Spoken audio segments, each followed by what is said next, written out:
இன்னைக்கு வந்து ஈயம் பூசின பிரசாத பவுல் தான் நம்ம பார்க்குறோம். இது வந்து உள்ள ஃபுல்லாகவே ஈயம் பூசி இருக்கும். உங்களுக்கு ரொம்ப அழகான ஃபினிஷிங். இந்த இடத்துல முத்து மாதிரி ஒரு அரும்பு வந்திருக்கும். பேக் சைடு வந்து நார்மலாக எப்பவும் போல் பிளைன் ஃபினிஷிங் தான். உள்ள ஈயம் பூசி இருக்கிறதுனால நீங்கள் எந்த சாப்பாடு வெட்டுமோ வச்சுக்கலாம், எதுவும் ஆகாது.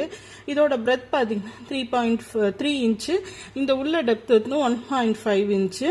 Nearly 300 gram wait, 200 to 300 gram wait. நல்ல கனமாக அழுத்தம் திருத்தமாக இருக்கக்கூடியது. இதோட ப்ரைஸ் பார்த்தீங்கன்னா 550 ருபீஸ். ப்ரைஸ் வந்து 550 ருபீஸ். இது வந்து மீடியம் சைஸ். இதை விட குட்டி ஒன்று இருந்துச்சு, அது இப்போ நம்ம கிட்ட ஸ்டாக் இல்லை. இது வந்து மீடியம் சைஸ்.